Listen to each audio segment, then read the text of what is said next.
Welcome to this explainer. Today we're unpacking a massive historical construction failure to show you exactly how proactive monitoring and absolutely rigorous documentation can save your bottom line.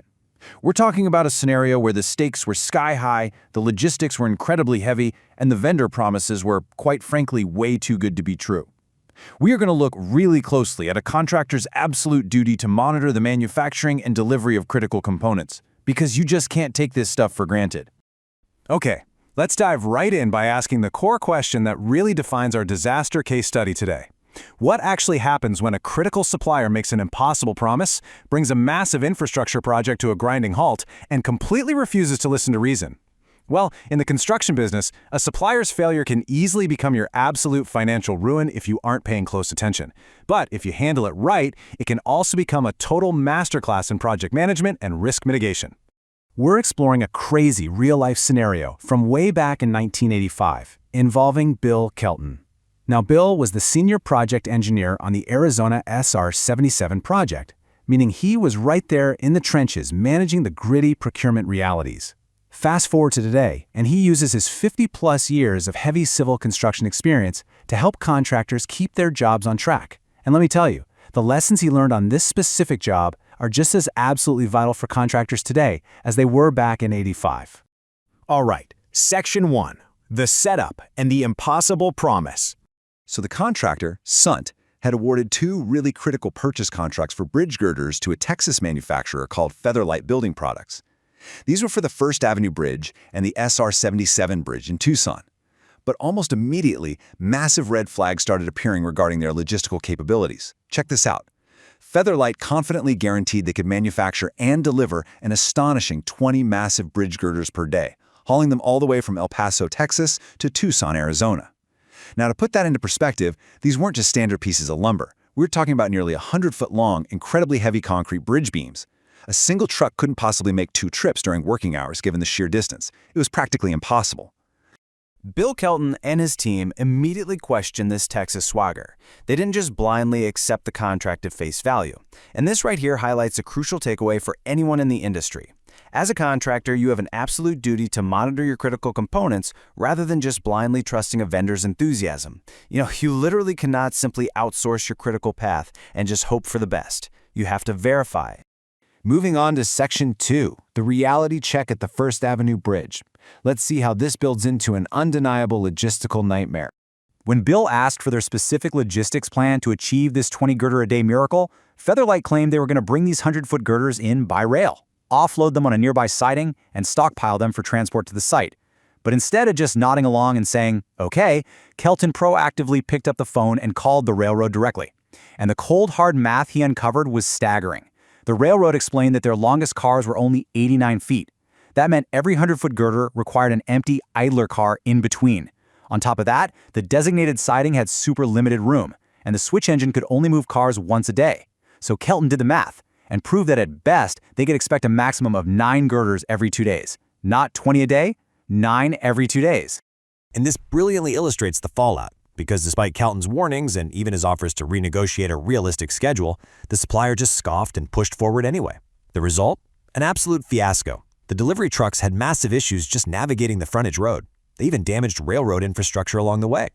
Ultimately, the deliveries bottlenecked to a crawl of about 5 to 7 girders per day, which is exactly what Kelton's math had predicted. But here's the win. Because he had actively monitored the situation and predicted the failure beforehand, Kelton aggressively issued a substantial backcharge notice. Which brings us to Section 3, the disaster. Compounding failures on the SR-77 bridge. Now, you would think a substantial financial backcharge would teach a supplier a lesson, right?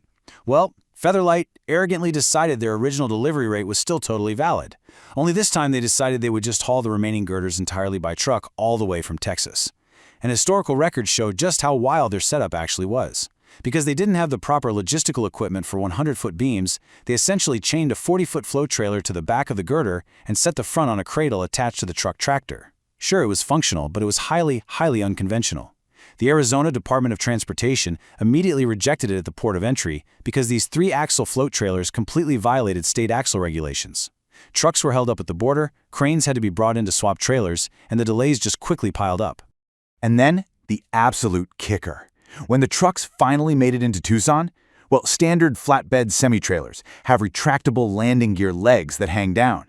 As fate would have it, a Featherlight truck exited the interstate and immediately got its landing gear hung up right on the railroad tracks at the Ena Road exit. This single oversight entirely stopped Southern Pacific train traffic for nearly an hour. It drew a massive response from the Highway Patrol, county sheriffs, city police, railroad officials, the whole shebang. It became a complete and utter public spectacle. Following this highly embarrassing spectacle, ADOT actually forced the supplier off the main highways entirely and onto the much less traveled Tangerine Road for all the remaining loads. Because of these escalating, cascading failures, the SR-77 bridge schedule fell drastically behind. And remember, we all know that in construction, time isn't just money, it is heavy, compounding financial bleeding that threatens your entire operation. And this is exactly why that delay matters so much. Reliance Crane had been contracted to set these massive girders based on that initial 20 girder per day promise. Every single time a girder was late, Reliance Crane was just sitting there on standby. Sun's own crews were sitting on standby. If a contractor fails to monitor a critical supplier, they are the ones who have to eat these skyrocketing standby costs. So the back charges against Featherlight began accumulating at a massive rate. Okay, let's transition to the resolution in Section 4, the defense, how documentation saves the day. Let's see how the contractor actually survived this multi-agency nightmare scenario.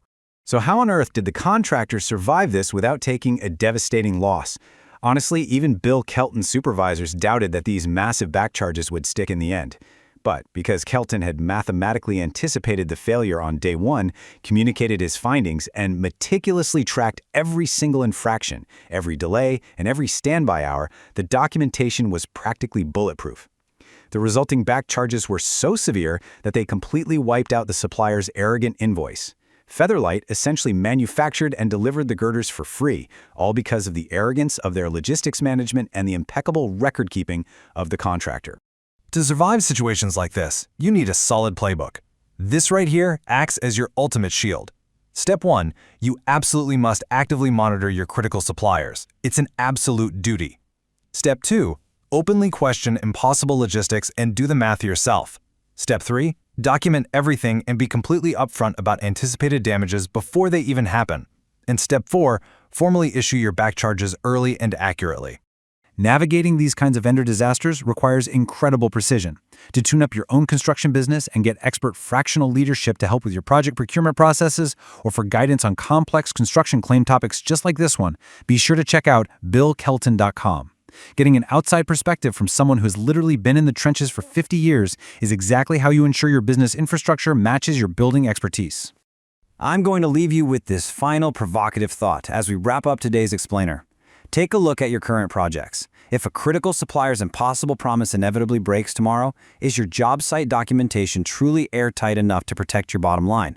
Or are you just kind of hoping for the best? Thank you so much for joining me, and remember, the best contractors don't just build structures, they build bulletproof systems to protect them. Catch you next time.